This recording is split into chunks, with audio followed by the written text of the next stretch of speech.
Very good evening. We are going to understand a very important topic today, that is Marshallian demand function, which is also known as uncompensated demand function or ordinary demand function. Okay, তো আমরা খুব সহজভাবে এটাকে পড়ব, খুব simple ওয়েতে পড়ব। তো এটা কমপ্লিট করার আগে কিন্তু তোমাদের কাছে এটাই রিকোয়েস্ট যে তোমরা ইউটিলিটি ম্যাক্সিমাইজেশন কিভাবে করতে হয় বা কস্ট মিনিমাইজেশন কিভাবে করতে হয়, যেগুলো আমি অলরেডি করিয়েছি।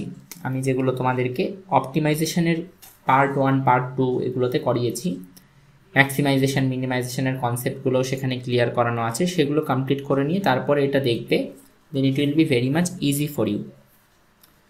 সো আমার কাছে একটা ইউটিলিটি ফাংশন আছে এবং সেই ইউটিলিটি ফাংশনটা ধরো হচ্ছে x to the power half into y to the power half।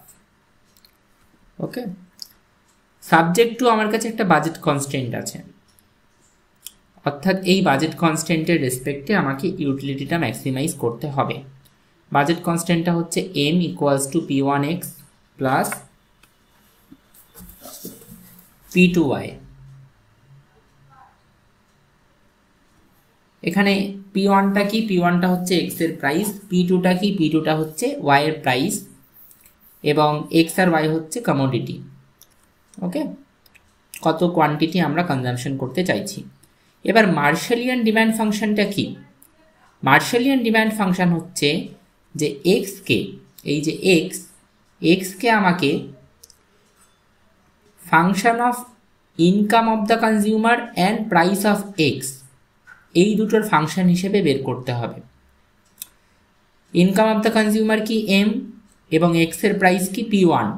আগেই বললাম x এর প্রাইস p1, তো x কে আমার m আর p1 এর ফাংশন হিসেবে বের করতে হবে, অর্থাৎ income of the consumer m এবং x এর প্রাইস p1 এর ফাংশন হিসেবে আমাকে x কে বের করতে হবে। যদি বের করতে পারি কত কোয়ান্টিটি x এর কনজাম্পশন হবে, সেটাকে যদি আমি m আর p1 এর রেসপেক্টে বের করতে পারি, তবেই আমি বলতে পারবো that is Marshallian demand function of what, of x। আর y কে যখন ক্যালকুলেট করছি, আমাকে y কে কিসের রেসপেক্টে বের করতে হবে? y কে আমায় বের করতে হবে as function of the income of the consumer m and price of y, that is p2। যদি বের করতে পারি, that will be called as Marshallian demand function of y। হলো। এবার আমাদের কাছে এই প্রবলেমটা দেওয়া আছে, এরকম একটা প্রবলেমই তোমাদের কাছে দেওয়া থাকবে, যেখানে একটা ইউটিলিটি ফাংশন দেওয়া থাকবে, একটা বাজেট কনস্ট্যান্ট দেওয়া থাকবে, এবং সেই ইউটিলিটি ফাংশন আর বাজেট কনস্ট্যান্টের রেসপেক্টে তোমাকে x আর y এর মার্শালিয়ান ডিমান্ড ফাংশন বের করতে হবে। সো ফার্স্টে তোমরা কি করবে? ফার্স্টে তোমরা একটা ল্যাগ্রাঞ্জ ফর্ম করবে। ল্যাগ্রাঞ্জ ফর্ম কিভাবে করে? Let me say that z ফার্স্টে আমি ইউটিলিটির পার্টটা লিখব into y two the power half plus lambda দিয়ে এই বাজেট কনস্ট্যান্টটা লিখব। বাজেট কনস্ট্যান্টটা কিভাবে লিখবে? এক সাইডে 0 নিয়ে নেবে, আর একটা সাইডে বাকি পুরোটা নিয়ে নেবে, অর্থাৎ আমি এই p1x আর p2yটাকে যদি রাইট হ্যান্ড সাইড থেকে লেফট হ্যান্ড সাইডে নিয়ে চলে যাই, তাহলে এটা হয়ে যাবে m minus p1x minus p2y সমান সমান 0। So this is our budget constant. Okay, so আমরা এই বাজেট কনস্ট্যান্টটাকেই লিখব m minus p1x minus p2y multiplied by lambda. তো এটা আমি অলরেডি তোমাদেরকে শিখিয়েছি যে এভাবে এগুলোকে কীভাবে বাজেট কনস্ট্যান্ট থেকে আর ইউটিলিটি ম্যাক্সিমাইজেশনের প্রবলেম থেকে কীভাবে ল্যাগ্রাঞ্জটা ফর্ম করে। এই ল্যাগ্রাঞ্জটার কি নাম দিলাম আমরা? z। What is the name of it? It is z।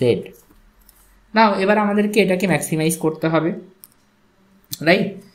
So আমরা পার্শিয়াল ডেরিভেটিভ করব। এই z এর আমরা কি করব? আমরা এই z এর পার্শিয়াল ডেরিভেটিভ করব, dz dy। আচ্ছা, পার্শিয়াল করছি যেহেতু, we can also write del, but I am writing d, no issues regarding that. এবং x এর রেসপেক্টে যখন ডেরিভেটিভ করব, আমি ধরে নেব yটা কনস্ট্যান্ট, y এর উপরে আমি একটা বার দিয়ে দেবো, ধরে নেব কি yটা কনস্ট্যান্ট। আচ্ছা, তো ওয়াইটাকে কনস্ট্যান্ট রেখে যদি এক্স এর রেসপেক্টে ডেরিভেটিভ করি তাহলে কি হবে, ওয়াইটা কনস্ট্যান্ট যেহেতু আগে বাইরে বেরিয়ে যাবে, y to the power half হয়ে যাবে। আর এক্স এর ক্ষেত্রে ওটা কি হবে, ওটা হাফ যেটা এক্স এর পাওয়ার সেটা পাওয়ার থেকে বেসে চলে আসবে এবং x to the power N minus one. তোমরা এখন এতটা তো ডেরিভেটিভ তোমরা অবশ্যই জানো যে x to the power N এর ডেরিভেটিভ করলে কি হয়, N into x to the power N minus one হয়। তো হাফ যেটা মানে এন যেটা, সেই এনটা পাওয়ার থেকে বেসে আসে, তারপরে x to the power N minus one হয়। তো হাফটা পাওয়ার থেকে বেসে আসলো, আবার হাফ থেকে ওয়ান মাইনাস হয়ে যাবে। ওকে, সো ডেরিভেটিভ করে আমরা এটা পেলাম। এবং এই যে পুরো পোর্শনটাতে আমি যদি ডেরিভেটিভটা দেখতে চাই, এখানে একমাত্র ডেরিভেটিভটা হবে, বাকি সব জায়গায় কিন্তু এক্স নেই, তো এই জায়গাগুলো ডেরিভেটিভ সব জিরো। তো ল্যামডা যদি এম এর সাথে গুণ হয় এবং সেই ল্যামডা এম এর যদি আমি এক্স এর রেসপেক্টে ডেরিভেটিভ করি, জিরো আসবে। ল্যামডা যদি পি টু ওয়াই এর সাথে গুণ হয়, সেই পি টু ওয়াইকে যদি আমি এক্স এর সাথে গুণ এক্স এর রেসপেক্টে ডেরিভেটিভ করি, জিরো আসবে। শুধুমাত্র পি ওয়ান এক্স এর ডেরিভেটিভ করলেই, ল্যামডা পি ওয়ান এক্স এর ডেরিভেটিভ করলেই এক্স এর ডেরিভেটিভ ওয়ান আসবে এবং আমরা পাবো মাইনাস ল্যামডা পি ওয়ান। এবং অপটিমাইজ করতে গেলে আমাদেরকে ওটাকে ইকুয়ালস টু জিরো সেট করতে হয়, তো আমরা ইকুয়ালস টু জিরো সেট করে নিলাম, হলো। এবার এইটা তাহলে আলটিমেটলি বেরোলো কি, এটা বেরোলো y to the power half, এখানে একটা ইন্টু হাফ আছে, into x to the power half minus one. মানে কি, x to the power half minus one হচ্ছে x to the power minus half, right, no doubt in this. আর minus lambda p ওয়ানটাকে আমরা left hand side থেকে রাইটে পাঠিয়ে দিলে এটা হয়ে যাবে ল্যামডা পি ওয়ান। নাও তাহলে আমরা কি পাচ্ছি, হাফটাকে আমি শুরুতে রাখলাম, okay, and y to the power half রাখলাম, আর x to the power minus হাফকে আমি নিচে লিখতে পারি as x to the power plus half. আশা করি এটাতে কারোর কোনো সমস্যা নেই। তোমরা নিশ্চয়ই জানো যে ধরো x to the power minus two আছে, সেটাকে লেখাই যায় one by x square, right. তো ইন দ্যাট সেম লজিক আমরা x to the power minus হাফকে নিচে নিয়ে আসলাম এক্স বাই হাফ হিসেবে, সমান সমান ল্যামডা পি ওয়ান লিখলাম সাজিয়ে। নেক্সট তাহলে এটাকে পুরোটাকে লেখা যেতে পারে half into y by x, তার to the power whole half, whole to the power half. এবং এ টু দি পাওয়ার হাফ মানে কি, এ টু দি পাওয়ার হাফ মানে ওটাকে রুট ওভার এ লেখা যায়, রাইট, আমরা এটা জানি একদম ক্লাস 10-এর অ্যালজেব্রা, সিম্পল অ্যালজেব্রা। তো in the same way y by x to the power হাফকে আমি root over x y by x লিখতে পারি, right. So that becomes half into root over y by x সমান সমান lambda p one, right. So এই একটা equation আমরা এখানে পেলাম এবং আমরা এই ইকুয়েশনটার নাম দিলাম ইকুয়েশন ওয়ান। কি নাম দিলাম, ইকুয়েশন ওয়ান। কোন ইকুয়েশনটা, এই ইকুয়েশনটা, হলো। নাও আমরা আগে কি করলাম, জেড কে এক্স এর রেসপেক্টে ডেরিভেটিভ করলাম, এবার আমরা জেড কে ওয়াই এর রেসপেক্টে ডেরিভেটিভ করব। Now we will derivative z with respect to y, okay. এবং ওয়াই এর রেসপেক্টে ডেরিভেটিভ করার সময় এক্স কে আমরা কনস্ট্যান্ট ধরে নেব। So now look at this, যে যখনই আমরা জেড কে ওয়াই এর রেসপেক্টে ডেরিভেটিভ করব, দিস ইজ আওয়ার জেড। আমি জেডটাকে একবার একটু তুলে নিই এখান থেকে, যাতে আমাদের ডেরিভেটিভটা করতে ইজি হয়।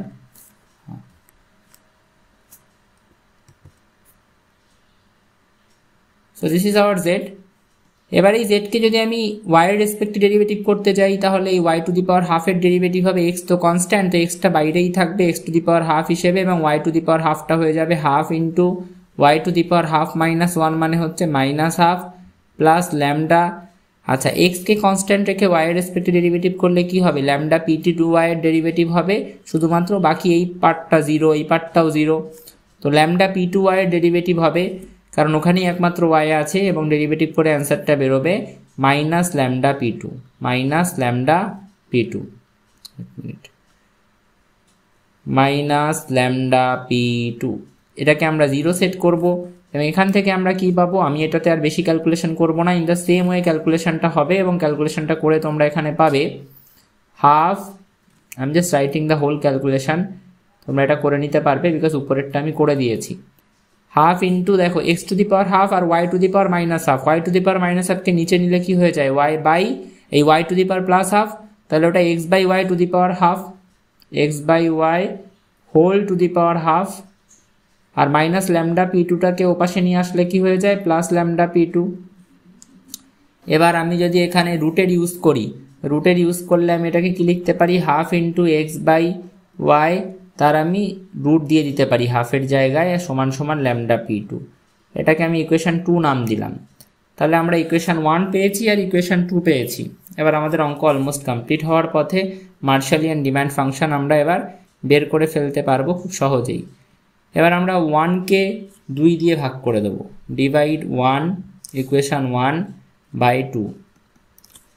তো 1কে যদি আমরা 2 দিয়ে ভাগ করতে চাই, সো আমি জাস্ট 1টাকে নিয়ে নিই, this is hour 1,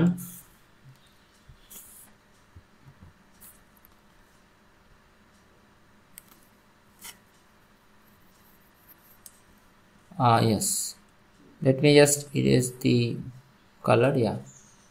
So we have half into root over y by x equals to lambda p1, এটা হচ্ছে আমাদের ইকুয়েশন 1। একে ভাগ করব কি দিয়ে, 2 দিয়ে। তো ভাগ যখন করছি এই লেফট হ্যান্ড সাইড দিয়ে ভাগ হবে, তো লেফট হ্যান্ড সাইডের নিচে কি আসবে, half into root over x by y, আর রাইট হ্যান্ড সাইডে কি আসবে, আচ্ছা আবার ইকুয়াস টু তো লাগবে না, ইকুয়াস টুটা মানে এই জায়গাটায় থাকলে ভালো হবে, ইয়েস, রাইট হ্যান্ড সাইডে ল্যামডা পি ওয়ানের জায়গায় আসবে ল্যামডা পি টু, তাহলে হয়ে গেল। এবার দেখো ল্যামডা কিন্তু কেটে যাবে, রাইট, ল্যামডা কিন্তু কেটে যাবে, হাফও কেটে যাবে, তাহলে পড়ে কি থাকছে, খালি পড়ে থাকছে root over y by x divided by root over x by y সমান সমান p one by p two.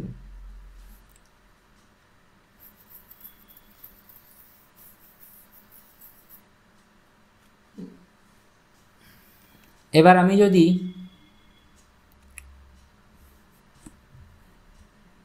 Root over y by x যেটা আছে সেটাকে আমি যদি ভাবি, আমি যদি ওটাকে লিখতে চাই as y by y to the power y by x to the power half লিখতেই পারি, আর এই রুট ওভার এক্স বাই ওয়াইকে যদি আমি লিখতে চাই as x by y to the power half আমি লিখতেই পারি, সমান সমান p one by p two.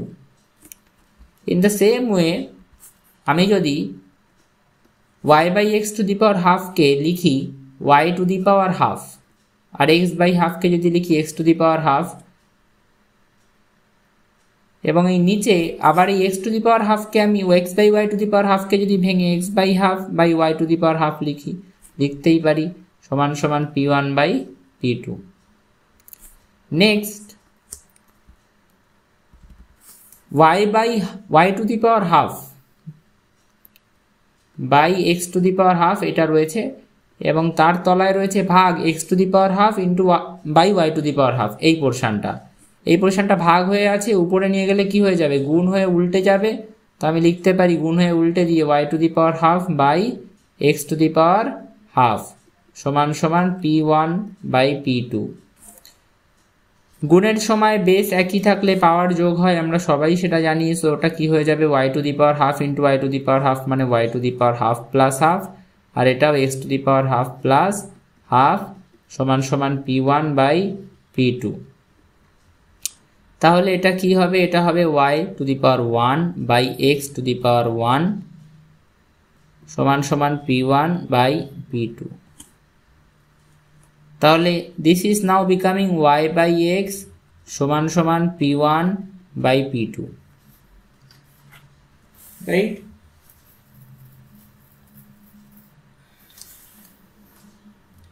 এইবার এই ইকুয়েশনটা থেকে তুমি দুটো ভ্যালু বের করতে পারো, তুমি ওয়াই এর ভ্যালুও বের করতে পারো, আবার তুমি এক্স এর ভ্যালুও বের করতে পারো, তুমি যে কোনো একটা বের করে নাও। এই ইকুয়েশন থেকে আমি ওয়াই এর ভ্যালুটাই বের করে নিলাম। কিভাবে, আমি এক্সটাকে যদি রাইট হ্যান্ড সাইডে পাঠিয়ে দিই হয়ে যাবে ওয়াই সমান সমান p one x by P2। কেউ যদি চাই যে আমি x এর ভ্যালু বের করবো, P2টাকে এদিকে আর P1টাকে এদিকে পাঠিয়ে করতেই পারে, একই অ্যান্সারই বেরোবে। তো এখান থেকে আমরা y এর ভ্যালুটা বের করে নিলাম, x এর ভ্যালু করা যায়। নাও এবার আমরা এতক্ষণ অবধি আমরা z কে কিসের রেসপেক্টে ডেরিভেটিভ করেছি, আমরা এতক্ষণ অবধি x কে ডেরিভেটিভ করেছি z কে x এর রেসপেক্টে আর y এর রেসপেক্টে। এবার আমরা z কে ল্যামডার রেসপেক্টে ডেরিভেটিভ করব, এবং ল্যামডার রেসপেক্টে যখন আমরা z কে ডেরিভেটিভ করব তখন কিন্তু আমরা x কেও কনস্ট্যান্ট ধরে নেব, y কেও কনস্ট্যান্ট ধরে নেব। তো দেখো এই যে z, দেখিয়ে দিই, এই যে z, এই z এর এই পুরো পার্টটাই তাহলে 0 হয়ে যাবে, কারণ ল্যামডা এখানে নেই। আর এখানে সবার সাথেই ল্যামডা এখানে গুণ হয়ে আছে, হিসাব মতো সবার সাথেই আছে। তো ল্যামডা সবার সাথে, মানে ফার্স্টেই আমি যদি ল্যামডাটাকে ডেরিভেটিভ করে দিই ল্যামডার রেসপেক্টে, তাহলে 1 হবে, বাদ বাকি এই পুরো পোর্শনটাই তাহলে পড়ে থাকবে, বাদ বাকি এই পুরো পোর্শনটাই পড়ে থাকবে। ভাবো তোমাকে যদি বলা হতো ল্যামডা এক্স আছে, একে তোমাকে এক্স এর রেসপেক্টে ডেরিভেটিভ করতে হবে, তুমি কি লিখতে? ল্যামডাই লিখতে, কেননা এক্স এর রেসপেক্টে ডেরিভেটিভ করলে ল্যামডাই পড়ে থাকে, রাইট? বা ল্যামডা, সরি, এক্স এর রেসপেক্টে না, বোঝানোর জন্য আমি ল্যামডার রেসপেক্টে যদি করি, তোমাকে ধরো দেওয়া আছে যে ল্যামডা এক্স আছে, ল্যামডার রেসপেক্টে ডেরিভেটিভ করতে হবে, ডেরিভেটিভ করলে কি পড়ে থাকবে? এক্সই পড়ে থাকবে, আর কিছু তো পড়ে থাকবে না, তাই না? তো সেরকমভাবে এখানে ল্যামডার সাথে এই পুরো জিনিসটা গুণ হয়ে আছে, ল্যামডার রেসপেক্টে ডেরিভেটিভ যদি করি তাহলে এই পুরো জিনিসটাই পড়ে থাকবে, রাইট? আর কিছু তো পড়ে থাকার নেই। সো আমরা এখানে এই পুরোটাকেই ল্যামডার রেসপেক্টে ডেরিভেটিভ করব, এবং এই পুরোটাকে ল্যামডার রেসপেক্টে ডেরিভেটিভ করলে আমরা আলটিমেটলি কি পাবো? আমরা পাবো ওই পুরো পোর্শনটা, that is m minus p1x minus p2y সমান সমান 0। যেহেতু আমরা অপটিমাইজ করছি, ইকুয়ালস টু 0 সেট করি, ফার্স্ট অর্ডার কন্ডিশন, ঠিক আছে? সেটা আমি অলরেডি এই বিষয়গুলো এক্সপ্লেন করেছি ডিটেলে আগের ক্লাসগুলোতে। অপটিমাইজেশন টেকনিক পার্ট 1 পার্ট 2 তোমরা অবশ্যই দেখবে। এইবার এই যে ইকুয়েশনটা তৈরি হলো, আমরা এখান থেকে y এর একটা ভ্যালু পেয়েছিলাম, কিপ দিস ইন মাইন্ড। এই y এর ভ্যালুটা কোথা থেকে পেলাম? 1 নম্বর আর 2 নম্বর ইকুয়েশনকে ডিভাইড করে, দেখো ডিভাইড 1/2, 1 নম্বর আর 2 নম্বর ইকুয়েশন কোথা থেকে পেলাম? আমরা একবার x এর রেসপেক্টে ডেরিভেটিভ করে সেখান থেকে 1 নম্বর ইকুয়েশনটা পেলাম, একবার y এর রেসপেক্টে ডেরিভেটিভ করে সেখান থেকে 2 নম্বরটা পেলাম, 1 আর 2 কে ডিভাইড করে আমরা পেয়ে গেলাম y এর ভ্যালু। এইবার এই y এর ভ্যালুকে যদি তুমি এখানে বসিয়ে দাও, এটা হচ্ছে আমাদের ইকুয়েশন 3। ইফ ইউ পুট, যদি ওখানে কেউ চায় যে আমি y এর না x এর ভ্যালু বের করব, তাহলে x এর ভ্যালু বসাবে, যেটা বের করতে চাও। If you put y in 3, what will you get? You will get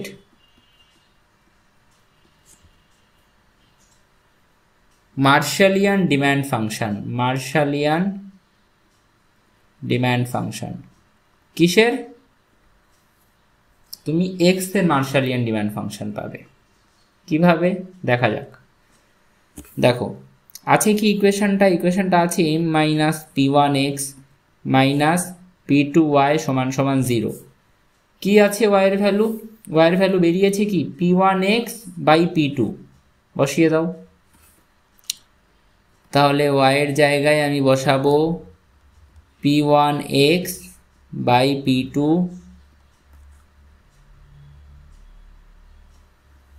সমান সমান 0। p2 কেটে যাবে, পরে কি থাকবে তাহলে? m minus p1x minus p1x again সমান সমান 0। p1x দুবার মাইনাস হলে কি হয়ে যাবে?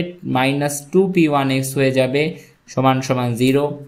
এবার এই 2p1xটাকে যদি আমি লেফট থেকে রাইটে পাঠিয়ে দিই, এটা হয়ে যাবে প্লাস 2p1x, এবং এখান থেকে আমি যদি x এর ভ্যালু বের করি, x এর ভ্যালুটা কি বেরোবে? m by 2p1। তাহলে আমি তোমাদেরকে ফার্স্টে বলেছিলাম, মনে আছে, যে x এর মার্শালিয়ান ডিমান্ড ফাংশন কি হবে? x কে যদি আমি p1 অর্থাৎ x এর প্রাইস আর ইনকামের রেসপেক্টে বের করতে পারি, x কে যদি আমি ইনকাম অফ দ্য কনজিউমার আর p1 অর্থাৎ x এর প্রাইসের ফাংশনের রেসপেক্টে বের করতে পারি, that will be Marshallian demand function of x। তো আমি কি এখানে x কে p1 আর ইনকাম মানে m তার রেসপেক্টে বের করতে পেরেছি? অবশ্যই পেরেছি। এখানে x কিন্তু শুধুমাত্র ইনকাম m আর p1 এরই function. So this is the Marshallian demand function of x, Marshallian demand function of x.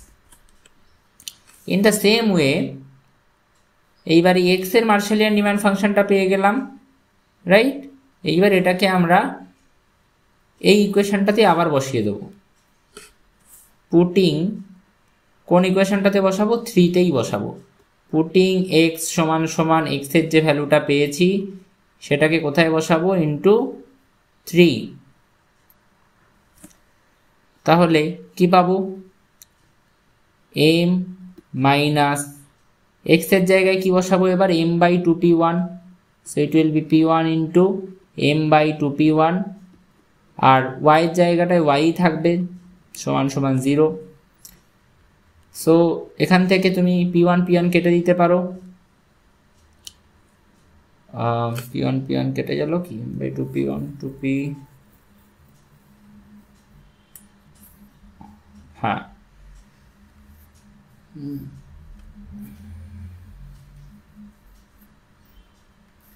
আচ্ছা। So we will have m, এখানে পড়ে থাকছে মাইনাস এম বাই 2 সমান সমান p2 by minus p2y, minus p2yটাকে ওপাশে নিয়ে গেলে হয়ে যাবে p2y। M minus M by 2 করলে কি হবে? 1 বিয়োগ হাফ করলে কি হয়? হাফ হয়। তো এম মাইনাস এম বাই 2 করলেও এম বাই 2ই হবে, সমান সমান p2y। এখান থেকে তুমি যদি ওয়াইটাকে একদিকে রেখে ভ্যালুটা বের করো, ইউর ভ্যালু উইল বি, p2টাকে এপাশে পাঠিয়ে দাও, it will be m by 2p2। সেখানে ওয়াইটাও কিন্তু ইনকাম আর প্রাইসের ফাংশন হিসেবে বেরোলো, প্রাইস অফ ওয়াই অ্যান্ড ইনকামের ফাংশন হিসেবে বেরোলো। So this is the Marshallian demand function of y. এইভাবে আমরা এক্স আর ওয়াই এর মার্শালিয়ান ডিম্যান্ড ফাংশন ক্যালকুলেট করতে পারি in a very simple way. তো যেরকম ডিম্যান্ড ফাংশনই দেওয়া থাকুক না কেন, তোমাদেরকে এই স্টেপগুলো ফলো করতে হবে। প্রথম স্টেপে তোমাদেরকে ডেরিভেটিভ করতে হবে এক্স এর রেসপেক্ট, প্রথম স্টেপে তোমাদেরকে ল্যাগ্রাঞ্জ ফর্ম করতে হবে, তারপর তোমাদেরকে এক্স এর রেসপেক্টে ডেরিভেটিভ করতে হবে, ওয়াই এর রেসপেক্টে ডেরিভেটিভ করতে হবে। যে দুটো ইকুয়েশন সেখান থেকে বেরোবে সেই দুটো ইকুয়েশনকে ডিভাইড করে দিতে হবে, সেখান থেকে তোমরা পেয়ে যাবে এক্স এর ভ্যালু, বা যদি বের করতে চাও ওয়াই এর ভ্যালু। তো আমি এখানে ওয়াই এর ভ্যালুই পেলাম, কিন্তু এই ওয়াই এর ভ্যালুটাকেই আবার কাজে লাগাতে হবে, বা যদি তোমরা এক্স এর ভ্যালু বের করো সেটাকে আবার কাজে লাগাতে হবে কোথায়? 3 নম্বর ডেরিভেটিভটা, অর্থাৎ ল্যামডার রেসপেক্টে ডেরিভেটিভ করার পরে যে 3 নম্বর ডেরিভেটিভ এখানে আসলো সেই জায়গায়, সেই ডেরিভেটিভের মধ্যে এই এক্স এর ভ্যালু বা ওয়াই এর ভ্যালুটা বসিয়ে দিতে হবে, পুট করে দিতে হবে, তবেই তুমি পেয়ে যাবে Marshallian demand function of y and Marshallian demand function of x. Okay, thank you.